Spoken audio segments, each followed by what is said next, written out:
안녕하세요. 여러분, 기막힌 정말 박종 목사입니다. 오늘 새로운 하루 주님의 은혜와 평강이 여러분들과 함께 하시기를 주님의 이름으로 기도합니다. 우리는 계속해서 여호수아의 말씀을 함께 살펴보고 있습니다. 이 가나안의 남방 다섯 왕은 기브온을 응징하기 위해서 지금 전쟁을 하면서 이스라엘까지 대적하기 위해서 지금 동맹을 맺어가지고 지금 진격해 오고 있는 상황이었습니다. 그런데 어떻게 됐습니까? 하나님의 크신 능력으로 말미암아 그들은 대패하게 되죠. 오늘 본문은 그 상황 속에서 도망가기 급급했던 가나안 남방의 다섯 왕들의 막게다 굴에 갇혀있게 되고 그런 가운데서 벌어진 하나의 사건을 우리에게 말해주고 있습니다. 16절에서 17절의 말씀입니다. 그 다섯 왕들이 도망하여 막게다 굴에 숨었더니 어떤 사람이 여호수아에게 고하여 이르되 막게다 굴에 그 다섯 왕들이 숨은 것을 발견하였나이다 하니 16절에 보게 되면 싸움에 패배한 아모리 족속의 다섯 왕들은 전쟁으로부터 도망쳐서 지금 막벨라 굴에 숨어버리고 있다고 보고를 듣게 됩니다. 이 막게다 굴은 예루살렘으로부터 남서쪽 32km 지점에 있는 석회석으로 된 동굴들이 많이 있는 지역입니다. 바로 이곳에 그렇게 기세가 등등했던 아모리의 다섯 왕들이 숨어 있다는 것이죠. 그들은 처음에 기브온 거민과 이스라엘 백성을 치기 위해서 동맹군을 조직해서 기세 좋게 기브온으로 쳐들어왔습니다. 이들은 아마도 자기들의 군사력과 규모를 본다고 한다면 기브온뿐만 아니라 이스라엘까지 넘볼 수 있을 것이라고 자만하며 생각했습니다. 그러나 정작 싸움이 벌어지게 되자 하나님께서 이스라엘 백성들과 함께 하심을 통해서 그들은 대패하게 되죠. 그래서 그들은 마치 뱀처럼 굴 속으로 들어가서 숨고 있는 것입니다.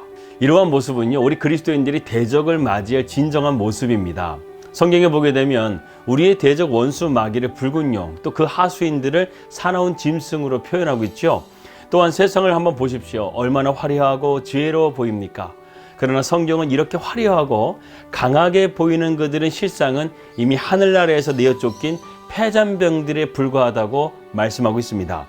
또 장차 주님에 의해서 이들은 완전하게 사로잡혀서 불못에 영원히 심판을 받게 될 것이라고 성경은 기록하고 있습니다. 우리는 이러한 말씀을 통해서요, 하나님께서 우리의 대적을 이미 이기셨고 승리하셨다는 것을 보면서 우리는 더 이상 두려워할 것이 없고 믿음으로 담대하게 나아가야 되겠습니다. 왜냐하면 우리 주님께서는 이러한 사망의 권세, 마귀의 권세를 이미 이기셨고 우리 또한 그러한 승리를 주실 것이기 때문에 그렇습니다. 주님은 이미 마귀의 권세를 정복하시고 승리하셨습니다.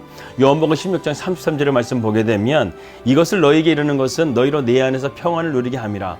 세상에서는 너희가 환난을 당하나 담대하라. 내가 세상을 이겼다고 주님께서는 말씀하십니다. 따라서 우리는 대적들의 겉모습만 보고요, 겁을 먹거나 두려워할 필요가 없습니다. 오히려 우리는 하나님 앞에 엎드려서요, 나에게 믿음을 더 강하게 해주시고 믿음의 눈을 열어달라고 하나님 앞에 기도하여야 되겠습니다.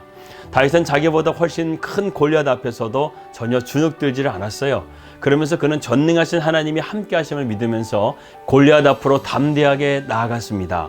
그래서 우리는요, 마귀와 졸개들을 두려워하는 대신에 오히려 그들을 불못에 던져 넣으실 하나님을 더욱더 두려워하며 전능하신 하나님의 능력을 믿고 믿음으로 나아가시기를 기도합니다. 18절에서 19절의 말씀입니다. 여호수아가 이르되 굴 어귀에 큰 돌을 굴려 막고 사람을 그 곁에 두어 그들을 지키게 하고 너희는 지체하지 말고 너희 대적의 뒤를 따라가 그 후군을 쳐서 그들이 자기들의 성읍에 들어가지 못하게 하라. 너희 하나님 여호와께서 그들을 너희 손에 넘겨주셨느니라 하고, 여기서 영적 지도자가 갖춰야 될 한 가지의 교훈을 우리가 배우게 됩니다. 18절에 보게 되면 부하 중 누군가가 아모리 다섯 왕이 지금 막벨라 굴에 숨어 있다는 것을 보고하게 됩니다. 그런데 19절에 보게 되면 여호수아는 곧장 그 왕들에게 가는 것이 아니라 나머지 적들을 전멸하고 섬멸한 다음에 그 다음에 이 다섯 왕들이 있는 굴로 가게 되는 것을 보게 됩니다. 그리고 그곳에 가서 이 왕들을 처형하게 되죠.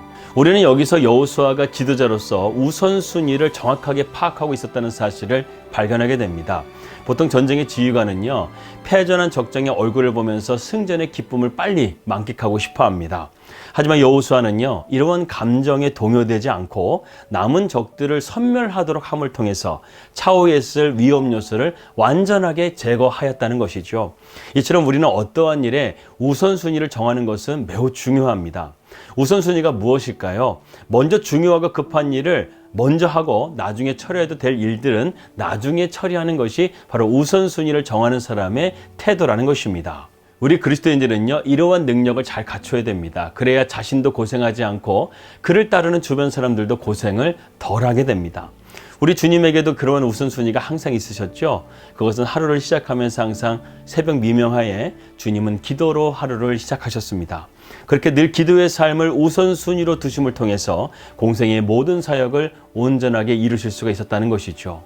오늘날 현대 사회는 매우 바쁘고 매우 복잡한 사회라고 할 수가 있습니다. 이러한 사회 속에서 우리는 우선순위를 판단하면서 잘 정해야 하지만 이러한 세상 가운데 요동하지 않고 혼란의 고통을 겪지 않을 수가 있습니다. 우리는 이러한 여호수아의 모습이나 주님의 모습을 기억하면서요, 삶의 우선순위가 바로 있고 질서정연하게 믿음의 생활을 잘 하여야 될 줄을 믿습니다. 20절에서 21절 말씀입니다. 여호수아가 이스라엘 자손이 그들을 크게 살육하여 거의 멸하였고 그 남은 몇 사람은 견고한 성들로 들어간 거로 모든 백성이 평안히 막게다 진영으로 돌아와 여호수아에게 이르렀더니 혀를 놀려 이스라엘 자손을 대적하는 자가 없었더라. 여기에 보게 되면 아주 놀라운 말씀이 있습니다. 그들이 혀를 놀려 이스라엘 자손을 대적하는 자가 없었더라. 이렇게 말했다는 것이죠. 여호수아는 이제 모든 적들을 다 섬멸했습니다. 그런 가운데서요, 이 이스라엘 백성들의 승리는요, 가나안 땅을 더욱더 두렵고 떨게 만들었다는 것이죠. 그래서 더 이상 그들이 이스라엘 백성들을 비방하거나 조롱하는 말을 하지를 못했다는 거예요. 이것이 우리 그리스도인들이 세상 가운데서 보여줘야 될 하나님의 권능입니다.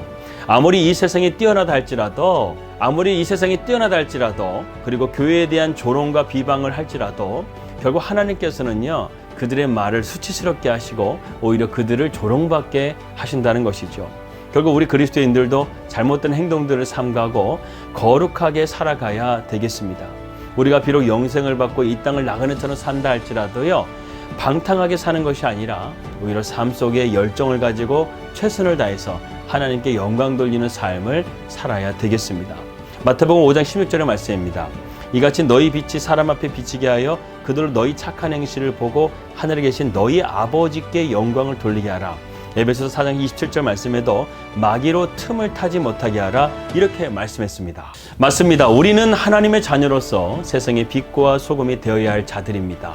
세상은 우리의 말보다 우리의 삶에 더 주목하고 있습니다. 예수님을 닮아가는 삶을 통해 세상이 우리에 대해서 함부로 말하지 못하는 이러한 영적인 권위와 선한 영향력이 저와 여러분들에게 있기를 주님의 이름으로 기도합니다. 기도하겠습니다. 하나님 아버지 감사합니다. 오늘 여호수아의 말씀을 통해서 우리의 삶 가운데 우선순위가 얼마나 중요한지를 깨닫게 해주심을 감사합니다.